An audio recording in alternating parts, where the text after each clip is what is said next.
Welcome, everyone, to a new look Wrestling is Cool podcast. I'm one of your hosts, Santi. I'm here with a Sancho that's feeling a little bit under the weather today. How you doing? The Rock took it out of me, man. The Rock. Oh, maybe I lost my voice for the madness. The madness, yeah. At least I can do a Macho Man now. Yeah, the madness, on Monday Night Raw, baby. So what's wrong? Sinus, allergies, hay fever, you name it, dude. Having kids gets you. If you're a dad or a mom out there, you know. Yeah, you basically live in a petri dish. Yeah. You do. But Gross. The good thing is, I had a fever, and the only prescription is more WWF Attitude Era. Oh, buddy, you basically got that on the most recent episode of Monday Night Raw. It felt like we were teleported back, like right down to the like nighttime outside segments. Like they used to do those all the time in the Attitude Era, and they like never do them nowadays. You're talking about Monday Night Raw. I'm talking about SmackDown when LA Knight went home invasion angle to AJ Styles' house, gets arrested with the body cam, gets on the dash cam, literally goes, yeah, right when he's getting arrested. Talk about an Attitude Era segment. For real though, Monday Night Raw was amazing. That was a transportation into the past. Buddy, that's what was like for the people who never got to experience the Attitude Era. That was it right there. That was rough. Yeah, it's just like the death of Sancho Mania. It's dying. The momentum isn't there. It's gone. I've stomped it out. No, you didn't. I heard you time out people in your Twitch chat when they come in there and talk about Sancho Mania. The brush fire continues. Spam it in the comments. Sancho Mania still rides. It doesn't matter. Through sickness and through death, we ride to the end. Through death. The end. I'm going to be the next Undertaker. I tell you what. Sancho Taker in the chat right now in the comments. Make it happen. I hate it. Anyone that brings up Sancho Mania in my Twitch streams is getting a timeout. But if you are watching the video version of this, you're probably seeing this sexy new look of Wrestling is Cool, inspired by Macho Man Randy Savage, a little bit of CM Punk there, and some of the old school grungier wrestling. We love this look, and hopefully you do as well. And we're able to get this new look because of you guys over on Patreon, patreon.com/SantiZap, that have been supporting the show. And now we can, look less like a amateur time podcast. Yeah, it doesn't look like a 14-year-old did our logos. You're talking about yourself, by the way. I know. No, yeah. Thank you all so much for the support. Shout outs to Campfire Design Studio that made this, Nick Gallegos. I really do appreciate it. I literally did not give him much and came back with this first iteration, and I fell in love with it. I hope y'all fall in love with it as well, as much as we like it. And we plan merch and things like that, and all that stuff is coming. So yeah, I joke and say my Sancho Mania is running wild, but Wrestling is Cool. I guarantee you, Sancho, and I'm willing to put another bet on this, that if we put a Sancho Mania shirt, it will sell zero shirts. I'm sick and you're burying me so Zero hard. Sancho. You're taking advantage. I'm literally like in a handicap match. I'm handcuffed to the ropes. You're hitting me with the chair over and over again. This is what you're doing to me right now. Zero shirts. No pop for Sancho Mania t-shirts. Well, folks, thank you so much for listening or watching this episode of Wrestling is Cool, wherever it is that you might be listening, whether it's on audio podcast services. March, we broke a record for the number of audio listeners, so thank you. And or on YouTube or on Patreon, where you could be watching the video version, but on Patreon, you could be listening and watching this 3 days earlier than everyone else over at patreon.com/SantiZap. The link will be in the description of wherever it is that you might be watching or listening to this video. Come check it out. It's more than just the Wrestling is Cool podcast 3 days early. You get the Raw review, which is, it was a good Raw. So go check out the review. Review quickly. Yeah. Best of all time? Ooh, no. And I'll give you what I think was the best Raw of all time. We'll get into that. Yeah. Little teaser. Check out the Patreon. What I think is the best Raw of all time is in 2002, where Eric Bischoff just brought everything. They were in Las Vegas, Sancho, and they did this thing called the Las Vegas Roulette, where they were spinning to see Sounds like a W thing. Dude, it was bizarre. We've never seen something like this in the WWE. And like a match was about to happen, Bischoff would spin and it would land on a particular like match type. And it was a show that Yeah, it didn't have like insane story beats like it did today in the most recent Rock, because that was a lot of promos. But this was instead a lot of matches, and a lot of crazy matches that was actually main evented by a 30-minute TLC match for the tag titles. So that to me is still my favorite Raw of all time because of just how many bananas matches there were. I think it was Shelton Benjamin versus Triple H were in a blindfold match, and that was good slapstick. Man, good times. If you were on a Who Wants to Be a Millionaire wrestling edition, would you win? I think so. You are like a vacuum of knowledge. I think so. I think I would struggle if they decide to go like really deep and really niche in the 80s or the territories. But if the questions and whatnot, but even in those eras, if the questions are general knowledge from those eras and those brands of wrestling, I should know the answer to them. I think I'd go perfect. Here's where I wouldn't go perfect. AEW. There's a lot of gaps in my history if it involves AEW. Yeah.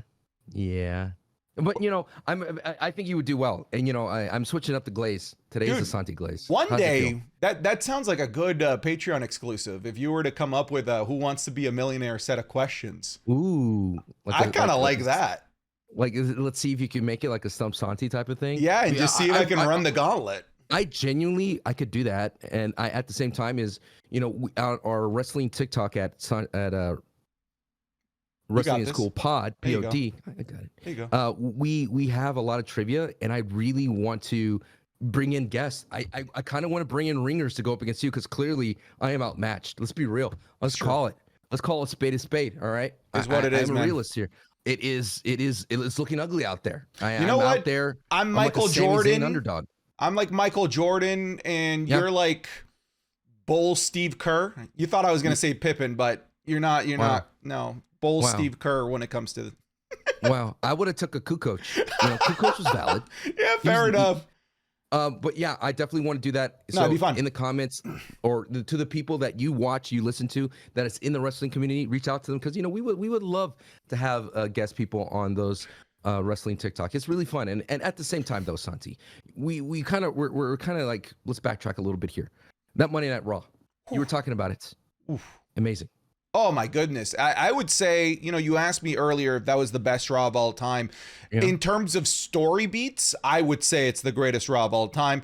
It was lacking matches for understandable reasons because they had 3 major segments that went for a really long time. They had the Rhea Becky, they had CM Punk segment with McIntyre and Rollins, and of course the Rock segment, both to start the night and to end the night. So there's very few in far between in terms of matches, but aside from that, story, incredible. I would say that each one of those segments could have ended a Raw. Like each one could have been the last part. And that was wild to me. And you talked about there wasn't a lot of matches, but the matches were still solid. And it felt like more of a SmackDown. You ever watch the SmackDown, or of course you have, but the people who are listening, you ever watch the SmackDown and you always feel like, wow, there's just a lot of segments and promos and story work. And then there's like maybe a third of it is matches. And I feel like with WrestleMania right around the corner, Monday Night Raw had to heavy lift jumpstart a lot of stories, and especially Cody Rhodes. And I feel like over the past few weeks, Cody Rhodes has finally risen to that point. And one thing you mentioned, it should have been Roman, right? That was one of the questions you asked. Yeah, should it have been Roman? No. Okay. No. We talked about this, and I want you guys to go back to Wrestling is Cool previously. We talked about, I specifically talked about that in order to turn Roman face eventually, they need to create a heel presence in the Bloodline. And this is way before The Rock ever thought about being a heel. Now heel Rock is here, and he is menacing. He is delusional. Evil. And he is evil. He is downright a menace out there. And people still cheer for him, which is wild to me, but he is doing some heinous things. And you talked about being at night, being in the Attitude Era, with the rain. There's just so many things working well for that ending segment. And The Rock just being so brutal. This is the way to turn Roman face. And you asked me, should have been Roman? No, because Roman, and I said this as well, as that what's this Bloodline heel faction doing, Santi, that is warranting this hate? They're not beating up anybody. They're not interfering with matches. They're just holding on to the title, right? That's all Bloodline's doing, and they're keeping Roman the longest reigning champion in a long time in the modern era. And I was like, why are we hating on the Bloodline? They're not like an NWO faction. They're not like a Bullet Club faction where they're just disrupting everything. This version of the Bloodline is much more scarier with The Rock at the helm. And at the same time, if it was Roman there, then there's nowhere to go for Rock and Roman in the future. Because I said this when I was doing a reaction. Roman needs to get his boy. Someone needs to stop The Rock and slow him down. Because in kayfabe, he will end up killing somebody. Like, you know, that's how crazy it's getting. And that's what I enjoyed about it, that I was happy that it's The Rock, because one of the linchpins of the Bloodline storyline, if you've been watching, is when Roman doesn't call a play, things get very, like, you know, the audibles and whatnot with Jimmy. So I wonder, was it Paul Heyman? Obviously, Paul Heyman kind of orchestrated this because he was talking to Drew in the background, and he was talking to a lot of different of the heels. But was it The Rock's call or Roman's call? That's my question going into SmackDown.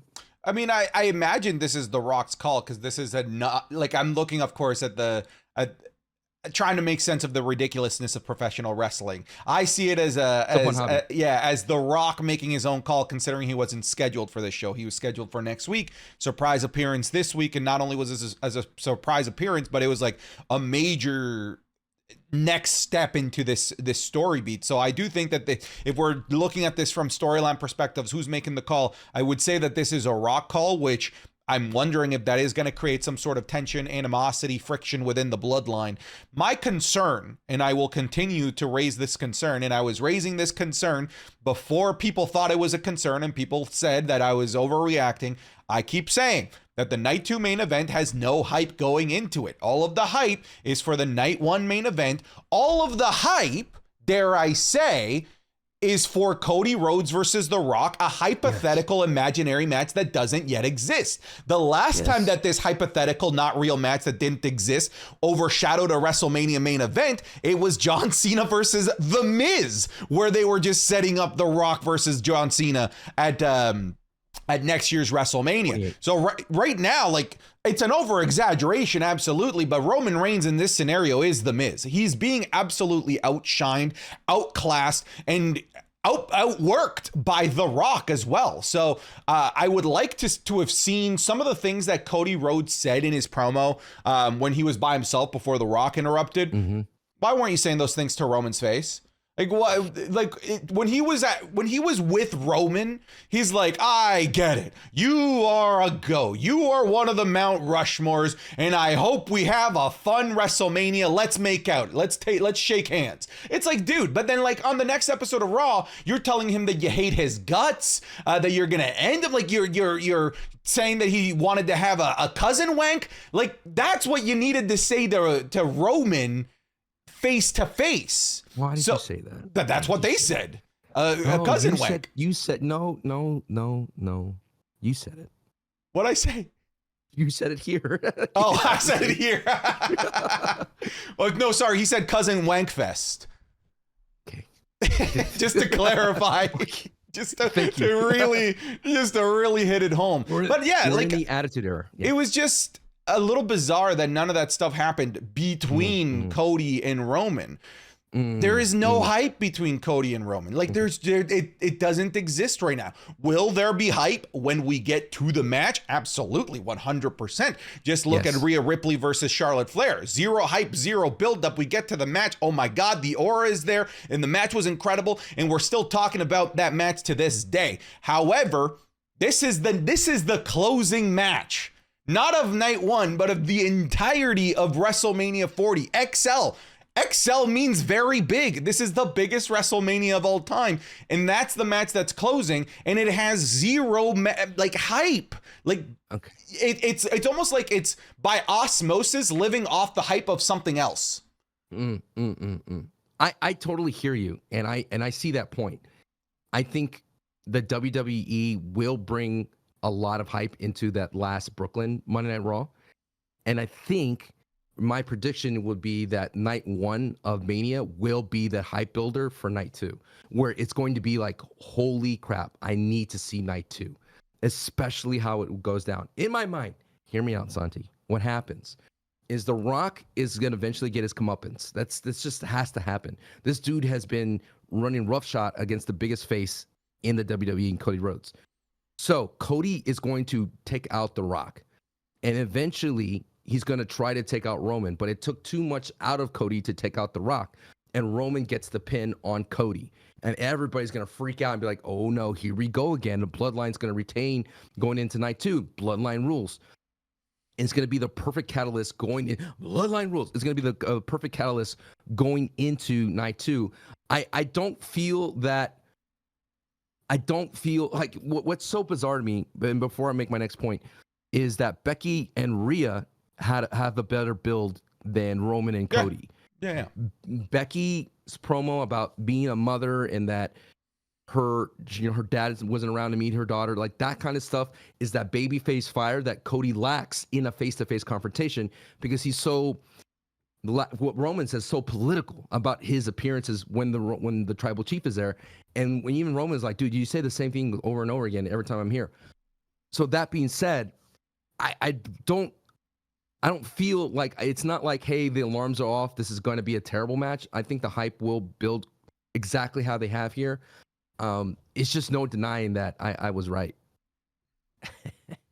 I called it. I said Cody and Rock is the much more interesting thing. 100% is. You did say early. that. I was early. I'm gonna give you your flowers. You definitely said it early. It's abundantly clear that they're doing Rock versus Cody Rhodes at some point or another. Now, my question would be, is this a SummerSlam match? Because to me, they're hyping it up and building it up in a good enough way where I'm down to wait for a 1-year feud a la Rock and John Cena and have this be at WrestleMania 41. However, a lot of us had that penciled in to be Rock versus Roman. But if Roman isn't going to be around to build hype for things, then I'd rather go with the thing that actually has hype built into it already in The Rock and Cody Rhodes. So I would take that happily at next year's WrestleMania. Can we put a pause on all this and really think about how bizarre it feels? Like we're in a different timeline.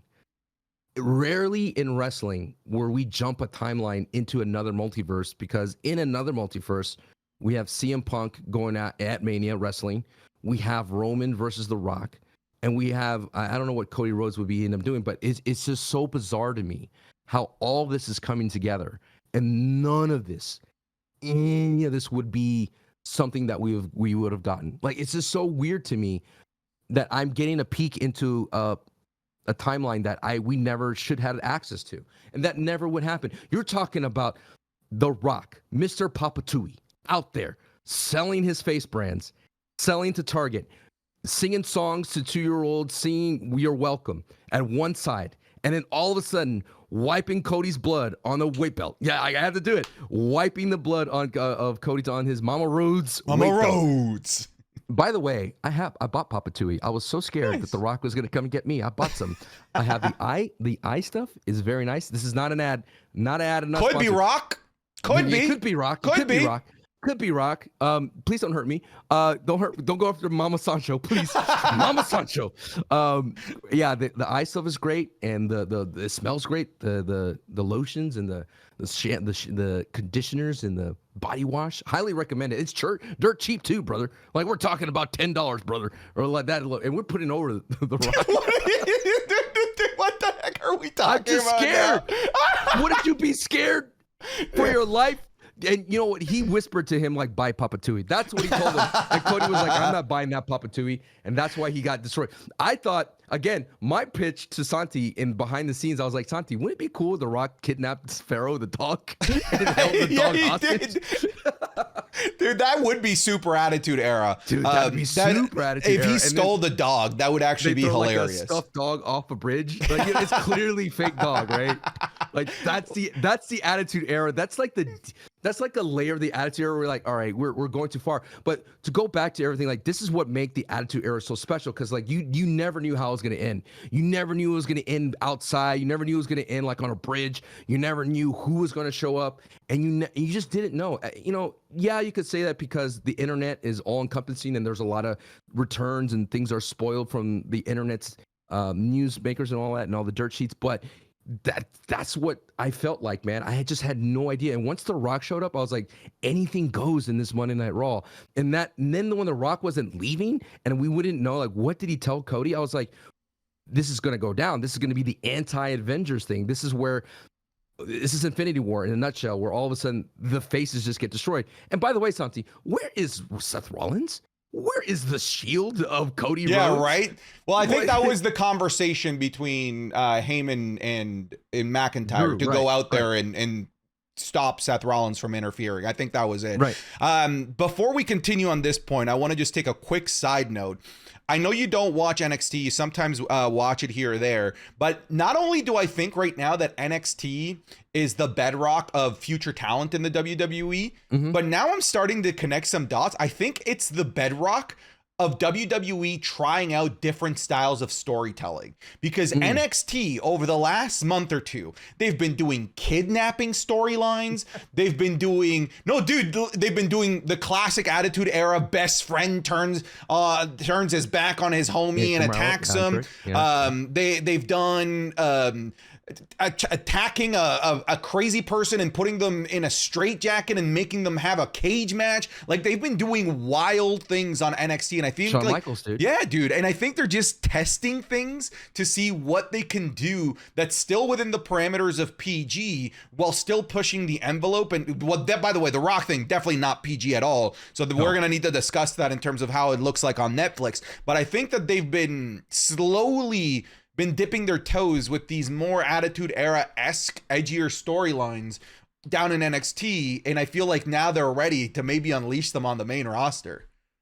Even though I don't watch it as much, I know that NXT parking lot is the most dangerous parking lot in America. Yes. You cannot walk through that parking lot unscathed. But yeah, dude, I see that. I mean, Shawn Michaels has a mind for the business, and so does Triple H. It's wild to me to consider Generation X is running right now the leading promotion in wrestling today, the must-see television that is going to go into a new era. And you talked about the Netflix era. I cannot wait to see that. But at the same time, I truly am amazed, and I tweeted this out, that this roster is insanely stacked. It is unfortunate that AEW lost CM Punk and Cody Rhodes, because they are foundation pillars going forward for this business. And it just shows you that CM Punk doesn't have to do anything. And AEW was running CM Punk to the ground in terms of just physical work. And he carried an entire show. He carried Collision. And he's going to carry Monday Night Raw whenever he appears.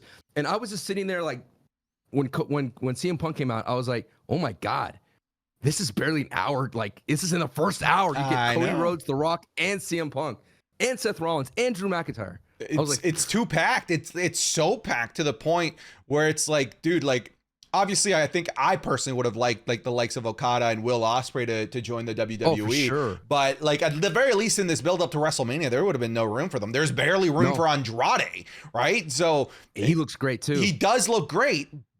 But do you see him doing anything big right now? Probably not. Not for a little while, until after WrestleMania. He proves his worth to Judgment Day at Mania. Yeah, and I feel like they would have had to make Will Ospreay and Okada probably do the same thing, and it would have made a lot of fans pissed off. Like, what do you mean he has to prove it? They have to prove anything. They're already amazing. But like, when it's this packed, like you said, when it's back to back segments with Cody, Roman, Punk, Rollins, McIntyre, Rhea, Randy, Becky, Jay, The Rock again, like, dude, I disrespected Nakamura, sure.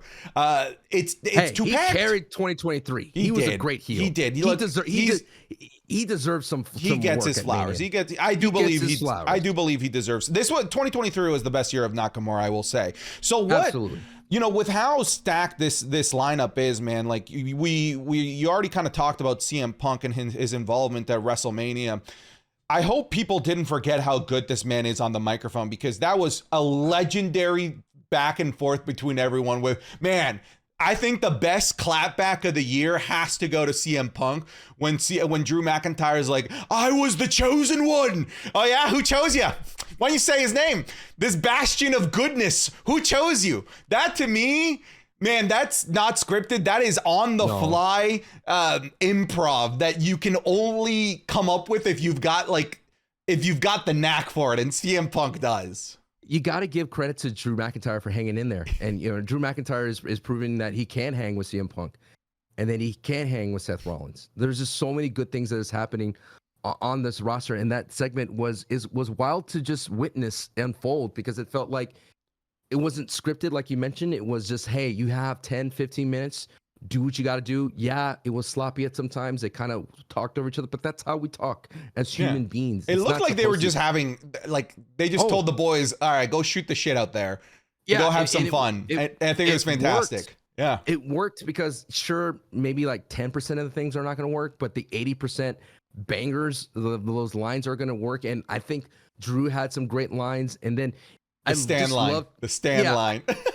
I love that, dude. I was just cracking up. I was like, it just shows me that Drew is working outside of this normal in-ring kind of, what's the word I'm looking for? Like his daily duties. Around his 9 to 5. He's doing stuff outside of it, for sure. He's doing stuff outside. He's going to the bakery. He's cutting like really, really great promos online. He's my dark horse pick for the social media star. If you care about the Slammies, he's my dark horse pick, considering that what he does isn't flashy and he doesn't get the numbers like at Instagram and X, but he does some really like edgy, hard cutting. The work is quality for sure. Yes, it's there. And I enjoyed that segment a lot. I know a lot of people may not be a fan of it because, not a lot of wrestling in it, but again, this Monday Night Raw had a responsibility. We need to figure out what CM Punk's going to do at Mania. We need to sell CM Punk for Mania.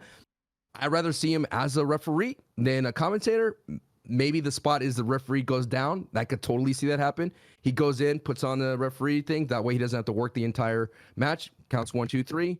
And I don't know whose hand he raises. So like I have no idea between the two. Oh man. Either way, like just CM Punk being involved in that match in some capacity, I think it's brilliant. Everything makes them interesting. It's so good. What a line, man. What do you say? He's just like I'm gonna do something that your stupid sword and your pyro and all this stuff couldn't do. I'm gonna make you too interesting. All that kind of stuff, dude. Oh man, it was so good. Here's the thing, man. Like I keep saying it, to me, the holy trinity of mic workers is Cena, Rock, Punk, and I think he proved it. Why did he bring up The Rock, dude? That's so. I was like, oh my god, this guy's planting seeds. Like that's what you have to do in wrestling. Just plant seeds. You never know what's gonna happen. I mean, they could use that footage, but to tell him again that his arms are too short to fight, to box with God, and at the same time, I know we glossed over it, but The Rock appearing like Thanos. Yeah. At that Cody segment, he literally, that part in Infinity War where he comes out of the Reality Stone or whatever. Yes. He just That's what it looked like, man. And I can't Rock. I love you, Rock. You make great movies, but just stay in wrestling, brother. This is where you belong. As you can see, it doesn't affect your Papa Clearly. It doesn't affect you on your social media. Or it doesn't affect anything. Please stay in wrestling. What about like villainry in movies? Because he's so dead set on being like a superhero in movies, and being the good guy. I think we've seen some range here where I would love to see him as, it's obviously too late, but I think like the prototypical bad guy that I go to is the Fast and Furious bad guy. That's what I said. Okay, yeah. I would love to see him play that role, not necessarily obviously in Fast and Furious, unless we get a double agent, triple crossed Hobbs or something. Because, dude, imagine Hobbs as a final boss of Fast and Furious, dude. The goosebumps. Oh, Mama Vin Diesel. Let me tell you, dude, that'd be so Toretto, Mama Toretto. But dude, it would be fantastic to now see him in movies with this nastier side of him. It kind of reminds me of Van Damme's Expendables 2, where he just chews up the scenery. Very, very good. Conor McGregor. Have you seen the latest Roadhouse? I have. Dude, he's like a walking Popeye. Dude. Yeah, dude, it's hilarious. I totally see it, and I said this as well, is that The Rock deserves an Emmy, which is an acting award on television. I don't know why wrestling is not considered part of the sports Emmys, because they are putting on fantastic productions and the wrestlers are performing to some like insane, like magnificent acting. I know it's breaks kayfabe. Like these are not actors; these are wrestlers, and they believe in what they're doing. But that's the reality. They are right. That let's just call it. That's what they are, and I think they need to be acknowledged for their strong work. That monologue at the very end where it's raining and he's just like, Mama Rhodes, it doesn't have to be this way, Mama Rhodes, but it is. Look at you now. On him. God, Lee, dude, how many times did he say that? Look at you now, boy. Look at you now.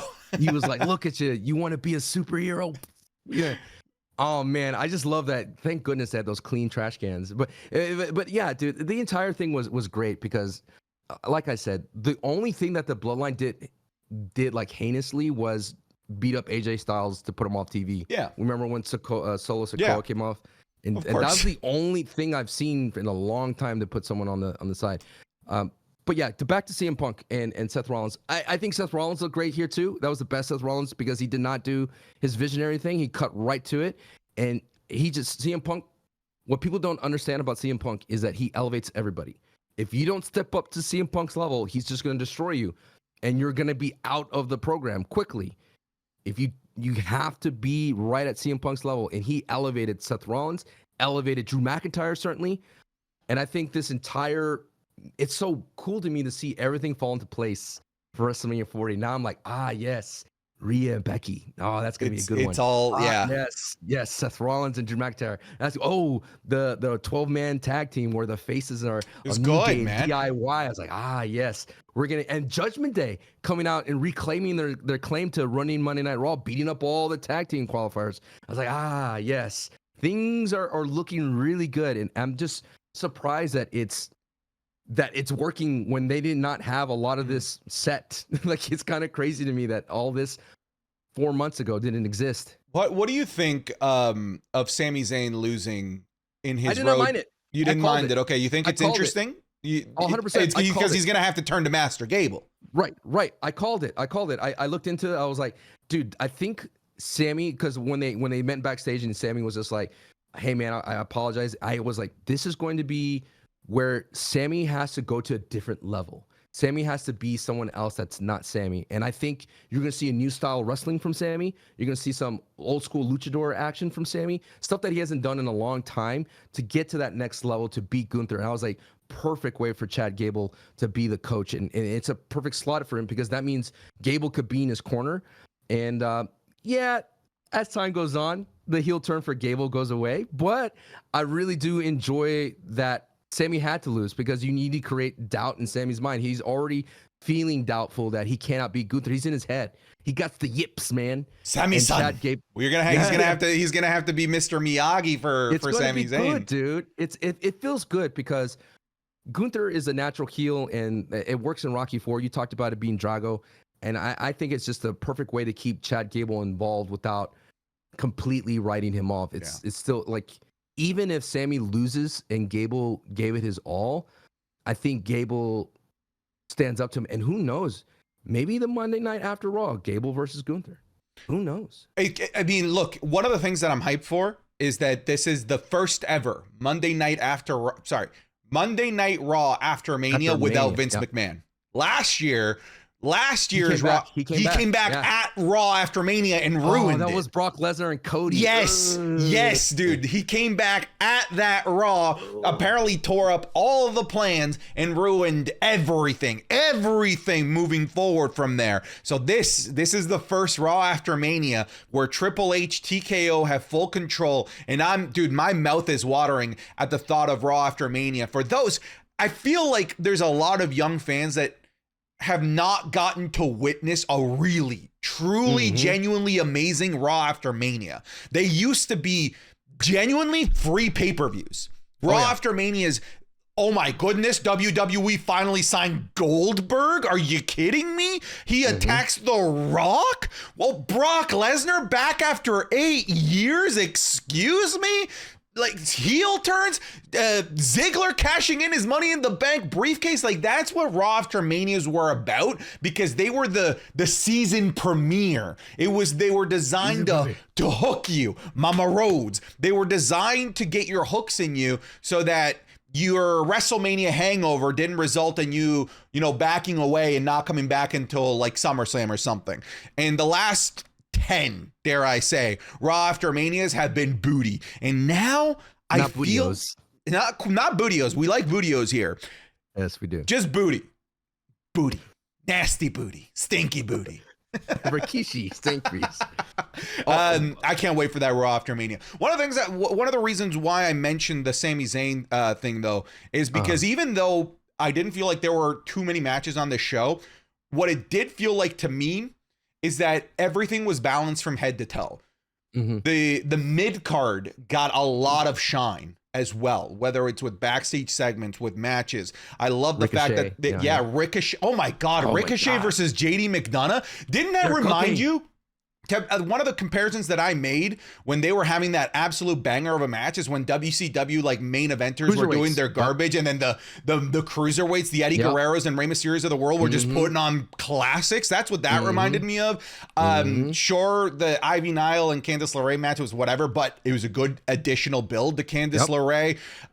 The tag stuff building up to this WrestleMania stuff, the Sami Zayn stuff building this great narrative, unique, I should say. I don't know if great is the right word yet, but at the very least, a very unique narrative for Sami Zayn. It's a mini pivot because we wanted Gable. And if Gable's involved in that angle, then I think it's a smart pivot too.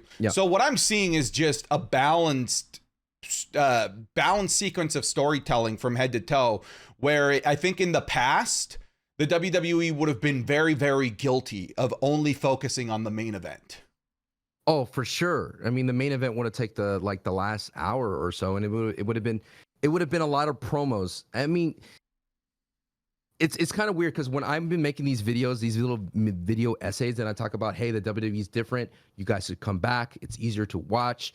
Their production values and the promos and the vignettes, and people are like, they've been doing this. They've been doing this for the 90s. I'm like, yeah, but it hasn't been consistent, and now it is consistent, and everybody is getting that treatment like they're a superstar. You're getting mini video packages before Rey versus Santos that makes it feel like a PLE fight on SmackDown. Like, you're getting that kind of quality from every single person.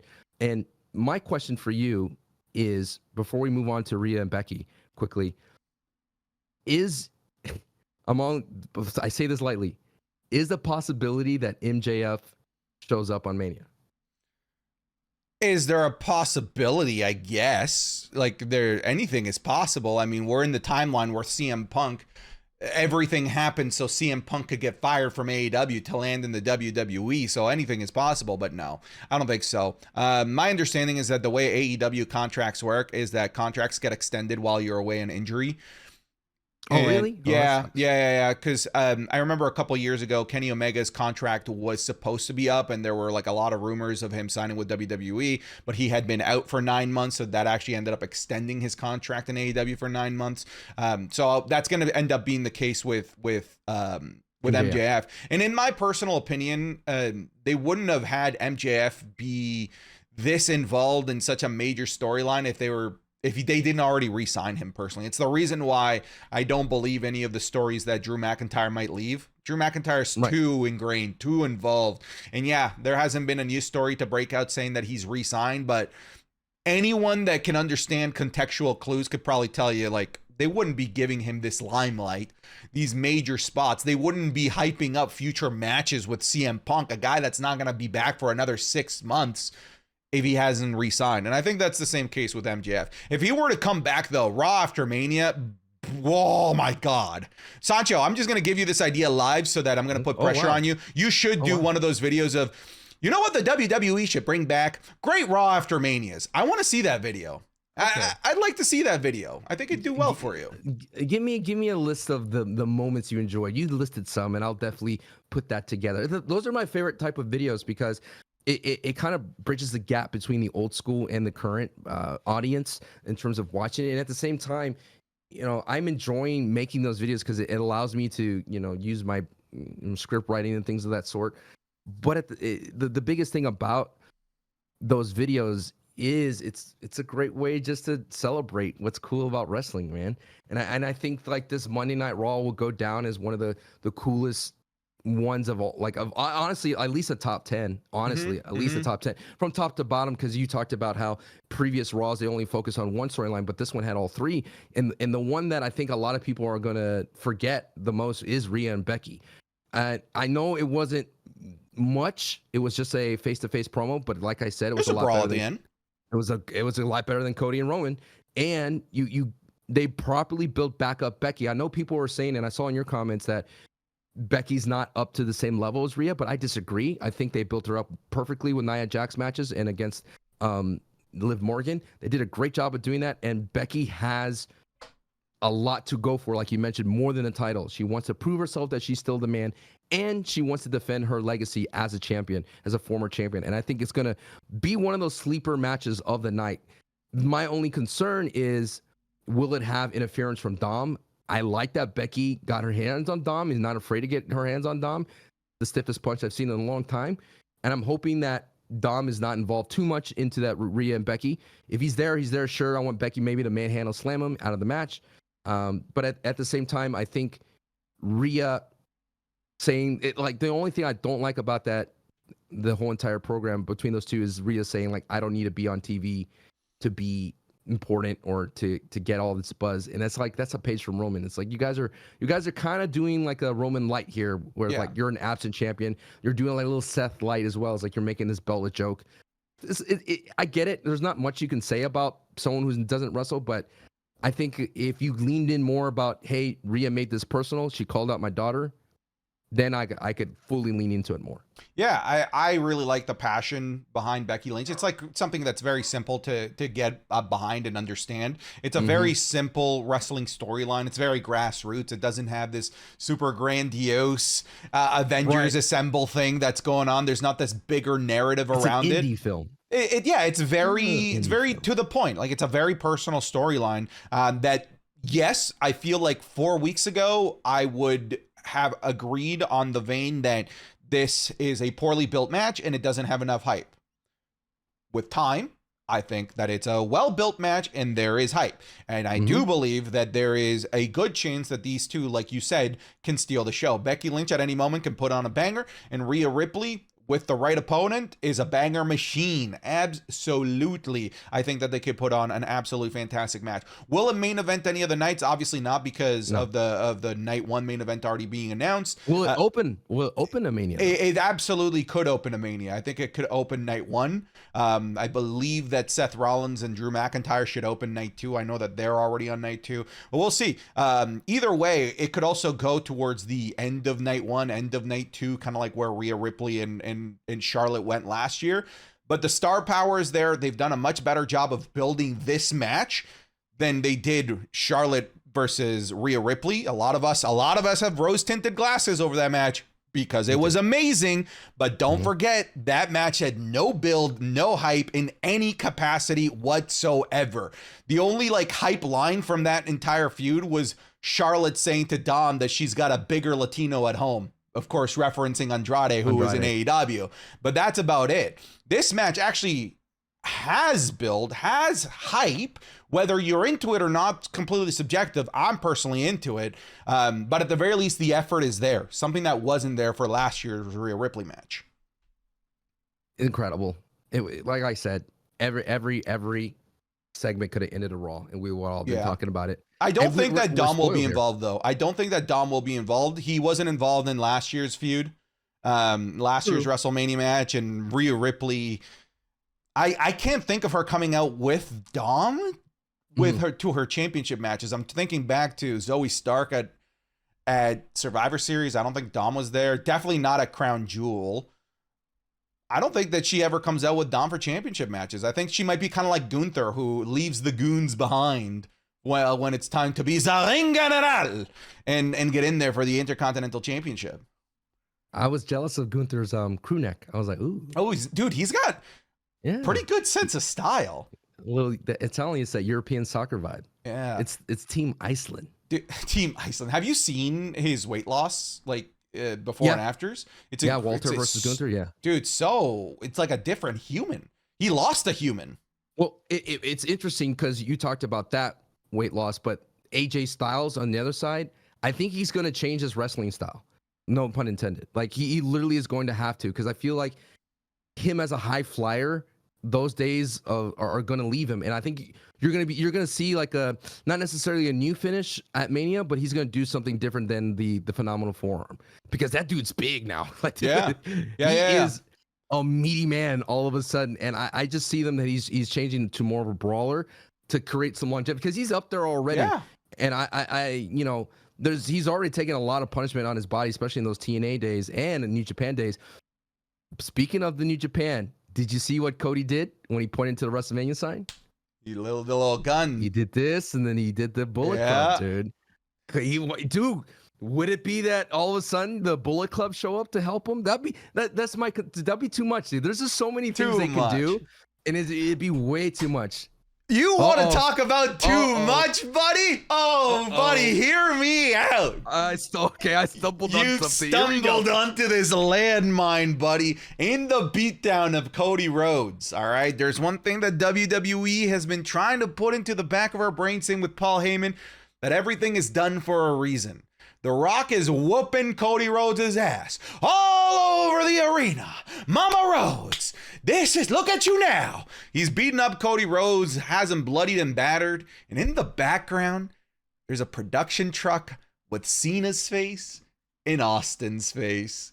Do we think, hear me out, that one, we either have a Cena versus Austin match, just one of those impromptu matches that gets announced, kind of like Miz versus Snoop Dogg, for example, or is this an Avengers Assemble moment where The Rock's biggest nemesis from the past, Austin and John Cena, come in to back up Cody Rhodes, like Captain America, Captain American Nightmare to your left.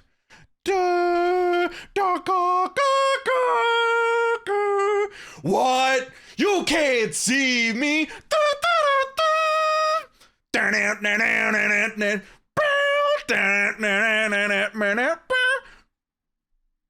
And then when it comes crashing down and it hurts inside. Buddy, hear me out. Why Hogan? I don't know. They opened too many portals. They're like, oh damn it, we opened the Hogan one. Bring out Sting. Why not? Right? Let's just get everybody involved. Let's bring out Triple H. But but Cena and Austin. What do you think? I mean, truthfully, though, those production trucks exist, and they have like faces of older wrestlers that are not over anymore. So it's not too surprising to see a John Cena and Stone Cold. The only thing is, I would say, is it looked too clean. It looked like brand new. It looked placed. And even the camera angle was framed properly to pull that in. I wouldn't mind it, but it's like, is The Rock that big that requires John Cena and Stone Cold? I mean, Stone Cold has been prepping for something. He's the final boss. He's been taking cold baths and he's been doing all these kind of workouts and he's looking fit. But if The Rock's the final boss, is that saying that it requires literally the Mount Rushmore to come to life? Like these living statues just to come to life to stop the bloodline? I don't think it's for The Rock. It's for Roman, to stop Roman. Because Roman Reigns is going to be, if the dude survives so much, he's gonna kick out of a 3 Crossroads. He's going to. That's gonna be the false finish. Hear me out. Oh God, here again. Okay. All right. We've got it, Captain. I love this side of Santi. Captain Cody Rhodes. This is me infecting you. American Nightmare to your left. You can't see me. What? All right, that's happened. You got The Rock and Roman on one side. You got Austin and Cena on the other. All right, they're staring each other down, and then all of a sudden, The Rock turns and looks at Roman, and it's actually the Mount Rushmore of professional wrestling come to life. And then when it comes, no, I'm just kidding. No Hulk Hogan in this scenario, but bring out Taker, dude. Biker Taker. Why not? Let's just make it all happen. No, truthfully, that has to happen because there's no way Roman's, again, he's gonna kick out of the 3 Crossroads. And there's only way he's going to eat a stunner. He's going to eat. It's going to feel like a house show, which is fine. I like that, but it's just going to be. I feel like you have to be careful. There's too many cooks already. There's a lot of cooks in this jambalaya. We got to slow it down a little bit because I mean, how can you write off the greatest story ever told, the Bloodline? How can you write off one of the greatest villains ever told when Roman Reigns? I don't think you can do it. I mean, Roman has to like disappear where you can't give him a standing ovation. The character of the tribal chief won't allow. Yeah, thank you, Roman. Dun, dun, dun, dun, dun, thank you. We don't. That's not the tribal chief. It should be where he's banished. It should be like a. It should be like a Lion King kind of moment. I've been watching too much Lion King with my 2-year-old, by the way. There's Lion King, Lion King 2, Lion King 1.5, Lion King Timon and Pumbaa, Lion King's Lion Guard. Mm-hmm. Okay. So essentially is you have to dethrone the king in place of another king. Is that going to be Cody Rhodes or is it going to be The Rock? So basically, you don't want the classic anime death monologue. You want Roman. He's out. He's done. He's been disintegrated. It's over. Yeah, it's over. Like I want the Bloodline to carry him off. I want Jimmy and Sikoa to carry him off quickly and give Cody the pyro in that moment, because I don't want like an After Mania thing where they say thank you, Roman. I don't want that. Like it doesn't. Yes, we should acknowledge and thankful for him for giving us this great saga. But that's not Roman's ending right now. Roman's ending is being a face and saving the day. That's what he deserves. And you think it's going to be against The Rock in some capacity? He has to come in and put a stop to this monster that he's unleashed kind of situation? It's Pandora's box. It's the classic Wish. You ever seen Wishmaster? No. Oh my God, you never seen it's Wishmaster is this warlock, right? That basically grants wishes, but it's a very literal way. And it's not safe, it's not family friendly in any way. But Wishmaster is a warlock that is just this monster that someone unleashes, and you gotta put him back in the box, dude. You gotta put The Rock back in his place. If not, he's just gonna destroy the WWE. That's what Seth Rollins' promo has been about. Like, we need to stop the Bloodline, because if the Bloodline gets absolute power, it's over for this universe. And that's the thing about Thanos. That's what Thanos was. Thanos was the ultimate villain, and he came to destroy half of the universe. And I think The Rock needs to be stopped. And what a greater way to stop him with Stone Cold and Cena. I just think it sounds absurd to me. It does sound absurd, but it's like, you know what it reminds me? A WW 2K25 showcase bonus. Like the one you remember in 2K23, you had to face Bruno Sammartino, Hulk Hogan, and the Stone Cold in what was it, a Fatal 4-Way or something like that? Yeah, I remember that. Yeah. That's what it feels like. Would it be ridiculous? Would it be overkill? Yes. But would it be awesome? Come on. I would go for the ride, dude. Man. I mean, I'll be popping off for the reaction, just to feel that excitement. But then afterwards, you would have to be like, well, why did The Rock and Cena get involved, or Stone Cold and Cena get involved? Was it for the soul of the WWE? Because again, Bloodline has not been doing anything bad or negative until last night at Monday Night Raw. If you're listening on Patreon, you would get that here. But if you should get Patreon. You don't want to be listening to this on a Friday. You don't be listening to this on 3 days. You don't want to go through 35 ads to get to this point. For $5, you get some awesome content. If you can. Not listen to the podcast services. It's free. It's free to do that. It's free to do that. But yeah, I don't know, man. Okay. How much gift did you want to put on it? Oh my dude, if I'm right about Cena and Austin coming out to stop The Rock and Roman Reigns, dude, I deserve 1,000 gifted. I don't care. I don't have $5,000. Well, that's the point. I put the money back into the show. Look at the logos. Okay, 10 gifted. So 10 gifted for the Prime logo being on the center. Yes. And 10 gifted that Stone Cold and Cena show up to help out. No, don't add that little bit, because what if it ends up being an impromptu match, Austin Cena? I feel like I should get that. I feel like you need to give me that. It makes no sense for Austin and Cena to have an impromptu match. Okay, then if it makes no sense, then give it to me.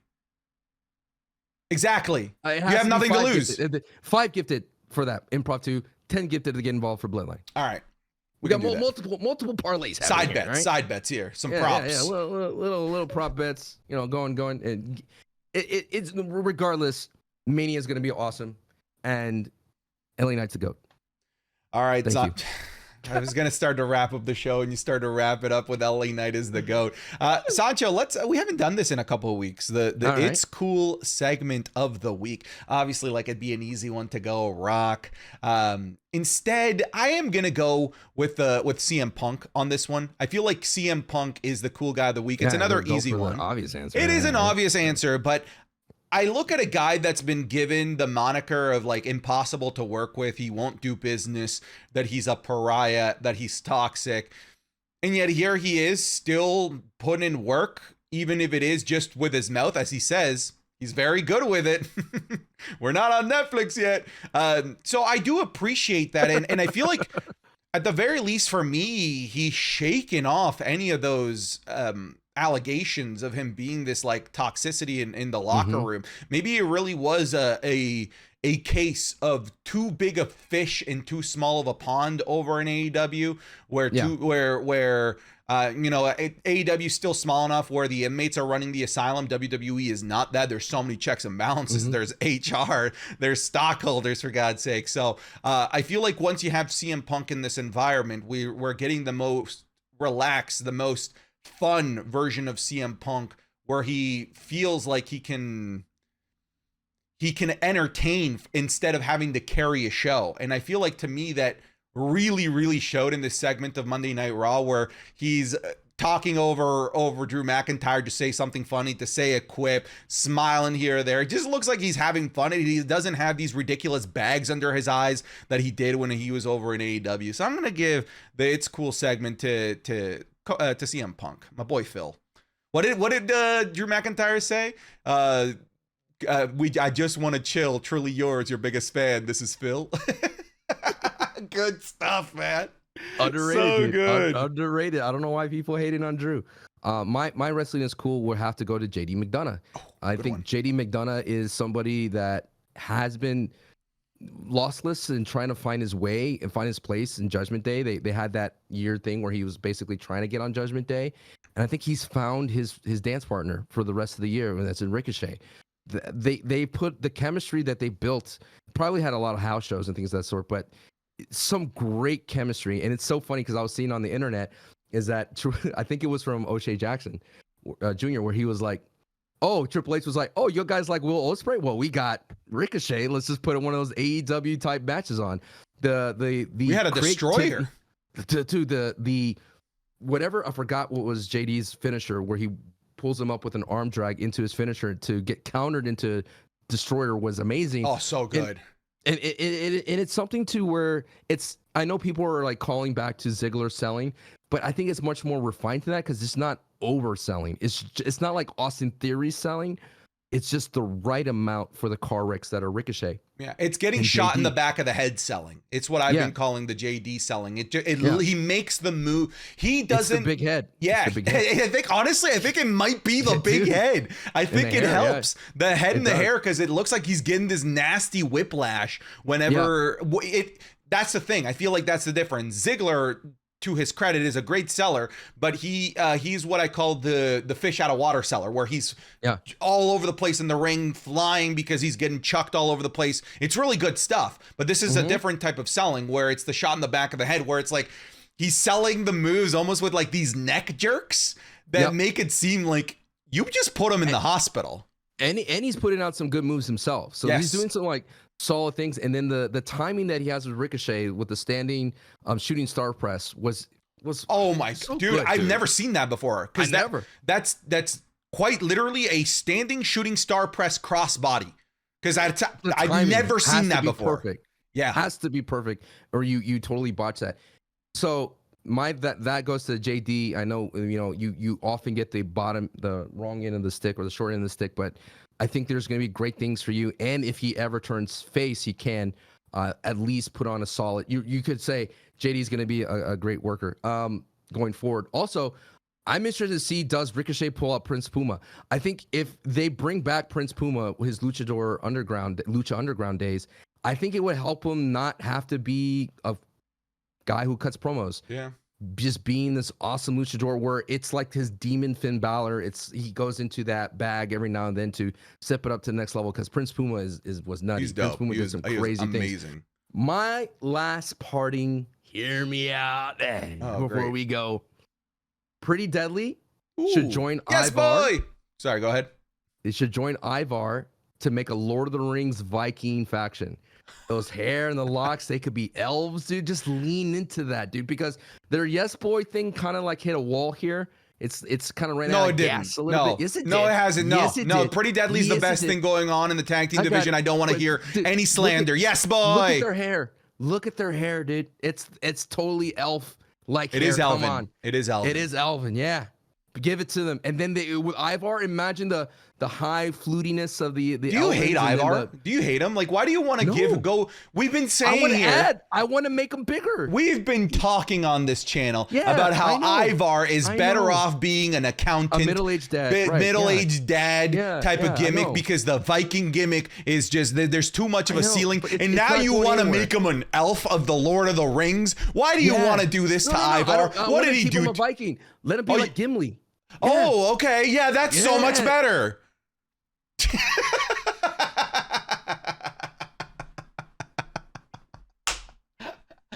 Thank you, folks, for listening to this episode of Wrestling is Cool, where Ivar becomes Gimli. The coolest wrestling podcast on the planet. Sancho, what are you working on these days? I am working hard on the rebranding of Wrestling is Cool. As you can see, step 1 is there. So definitely support us on the wrestling TikTok. Hey. What are you at on TikTok? What's the follower count? Follower count, we're at 8,400. Unacceptable. So, those are rookie numbers. Folks, 10,000.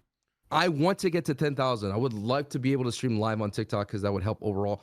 And it would grow the watch party. I love doing the watch parties, and I'm learning a lot in terms of editing and getting things up, and I feel like I'm getting it down and the timing down and all that. But mainly, check out the vibes. If you see me go live on Twitch, come on by. I love to talk wrestling. I love Fortnite too, but I've been talking about that for 6 years, and there's only so much I could do to say. It's my favorite shotgun. What's your favorite blue weapon, Sancho? Oh my god, I love y'all. I do. But I love talking wrestling because I think it's a much more of a nuanced conversation than video games. Yeah. But yeah, dude, I've been loving this journey, and I'm glad that Sancho Mania still burns, brother. But it's dead. It's not. Sancho Mania is dead and buried. Comments. It was a bad gimmick from bad creative, and it's dead. I'm making a t-shirt. I'm going to show you that it will sell. Zero. I will show you. I will buy one myself. Folks, you can find me over just Google Mr. Santi's app. You'll find my stuff. It's there. Just Google it and pick whichever one of the things that you want to interact with. I have, it says WWE Santi. I'm like, Jesus, dude. Okay, this is a bit of a separate conversation. If you're at the very end here, then who cares? Like you're already here. You made it. Yeah, there was this company that was trying to like start up. Like they're trying to be like a copy of TikTok, and we were talking to them, and they're like, yeah, we can help you be discovered in wrestling. That way, you're not suppressed by others. And then we go, if you're on TikTok and you look up WWE, I pop up, like I come up before WWE. We are the discovery, baby. You watch any wrestling video on TikTok, at the top it says Santi WWE. We've cornered that market, baby. It's and just give me a piece. Give me a little slice of cheese. That's all I'm little Remy. All right, let me cook a little slice of cheese. Dude, aren't you the one that said you wouldn't eat a meal from Ratatouille the rat if you knew it was made from a rat? Yeah, I wouldn't. That's messed up, dude. I'm sticking to it. Thank you very much for listening to this episode. Sancho doesn't like meals made from rats. Take care, everybody. Hey, folks, hopefully you enjoyed that episode of Wrestling is Cool, the coolest wrestling podcast on the planet. An extra special thank you does go out to our $15 Patreon tier members who are the producers of this show. So thank you to 2022 Benjamin, Abel Rodriguez, Ben Calloway, Buxo, Carlos, CB, Chris the Postman, Connor Williamson, Isach, Gavin Alves, Ileana, Jonathan Daly, Jordan Lynch, Lil Shifu, Lucas Wittenhagen, Mako Mac Gaming, Malik Graham, Mohammed Akram, El Madawi, Monte Moore, Nicholas Kyle, Ollie, Owen Miller, Robert Dalton, Rodolfo Reyes, Ryan Gray, Ryan Yelovic, Stucky, Super Malachi Galaxy, The Joe Man 21, Tom Lehman, Two Crown, Wesley Simpson, Whip 1, Xavier Izquierdo, Yagnori, Yellow Wonton, York V2, and Zerg Zito. Whoo, the list is getting bigger and bigger every week. Thank you to our Patreon producers. Take care, everybody.